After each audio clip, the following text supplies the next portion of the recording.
Halo manusia strategi, kembali lagi dengan saya untuk menjelaskan apa itu manajemen risk atau manajemen risiko ya. Nah, apa itu manajemen risiko ya kan? Manajemen risiko itu sederhananya berguna untuk mengatur modal atau equity untuk mengatasi kerugian di market ya. Agar tidak kehilangan semua modal yang kita miliki, yang mana yang biasa disebut itu margin call ya. Karena manajemen risiko ini penting ya. Karena kalau kita tidak menjaga manajemen risiko, berarti kita belum sepenuhnya mengerti apa tentang trading ini ya. Oke. Nah, bagaimana cara mengatur kerugian di market forex ya? Yang bisa kita lihat yang pertama tuh menggunakan risk per trade ya. Menggunakan risk per trade. Contoh, kita punya modal $1.000 gitu. Berapa yang mau kita alokasikan untuk loss ya? Karena penting mengetahui resiko di awal daripada memikirkan keuntungan di awal ya. Kita batasi kerugiannya mau berapa. Contoh, kita punya modal $1.000 ya. Dan di mana modal $1.000 ini 1%-nya kita alokasikan untuk loss ya. Yang dimana $10 gitu. Setelah kita sudah mengalokasikan $10 per trade, nah kita tentukan yang kedua ini stop lossnya dan take profit ya. Sini saya bold tulisannya wajib, wajib di bold wajibnya ya, menggunakan stop loss dan take profit. Nah, kenapa seperti ini saya buat? Karena ini penting ya, terutama di stop lossnya. Karena kalau kita tidak menggunakan stop loss ya, berapapun Anda mendapatkan keuntungan dalam sekejap bisa hilang semua ya. Modal beserta profit-profit Anda. Nah, yang ketiga ada risk and reward. Nah, risk and reward ya. Berapa risk and reward yang baik itu? Menurut saya minimal 1:1. Jika 1:2, 1:3, nah itu bisa teman-teman uji coba ya dengan strategi trading teman-teman. Berapa probabilitasnya, cocokkah 1:1, 1:2, atau 1:3? Mentalnya apakah kuat, misalnya mendapatkan consecutive loss gitu ya kan. Nanti itu kita bahas di tentang psikologi trading ya. Tapi ini saya spill lah sedikit risk and reward itu seperti apa ya. Nah, yang keempat, saran saya ini ya, saran saya gunakan lot sekecil mungkin ya, atau sesuaikan dengan resiko trading ya.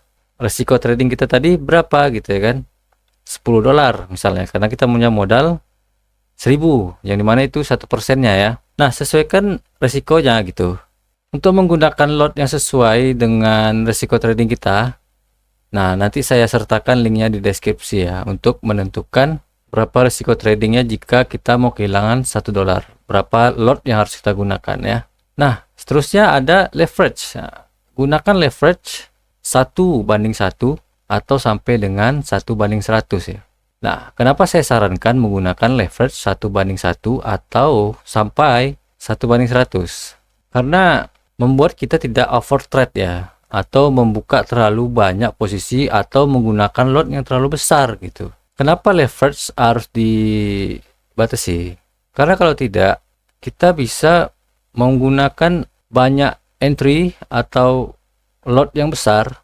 Syukur-syukur kalau kita mendapatkan keuntungan ya. Kalau menggunakan margin yang gede karena dibantu dengan leverage, bergerak sedikit ke bawah tuh modal Anda yang $1.000 tadi jadinya habis gitu ya. Nah, maka saya sarankan menggunakan leverage 1:100 ya. Anda lupakan leverage di atas itu 1:200, lupakan sampai 1:2000 Anda lupakan. Yang Anda ingat hanya maksimal 1:100 gitu tentang leverage ini ya. Nah, di sini ada syarat wajib untuk para trader. Nah, ini saya kasih bonus ya, atau saya kasih wejangan ya. Nah, dimana yang pertama itu dilarang over trading ya. Nah, untuk baru kita yang memulai trading mungkin kita senangan mencet ya, itu sangat dilarang ya.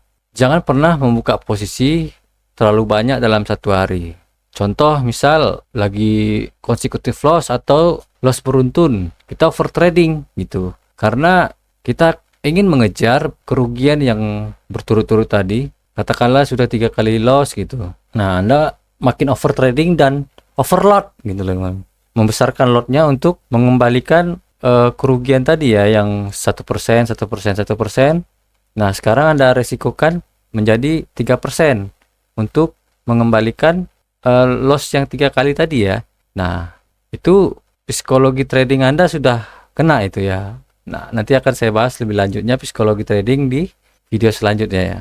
Nah, kita sudah over trading, maka trading plan kita yang 1% 1% tadi sudah tidak berlaku lagi ya, karena kita udah fear di market ya, atau ketakutan ya.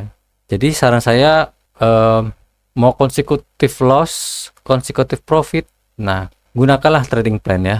Ikuti strategi trading dan money management yang telah ditentukan ya. Karena ini sangat penting. Mau hebat pun win rate dari strategi trading Anda contoh 80% ya. Tapi jika Anda tidak bisa mengatur money management, maka lenyaplah profit-profit beserta modal Anda ya. Nah, begitu. Oke, mungkin sekian dulu untuk pembahasan money management kita kali ini. Mungkin setelah ini akan saya lanjutkan dengan psikologi trading ya. Stay tune terus. Bye-bye.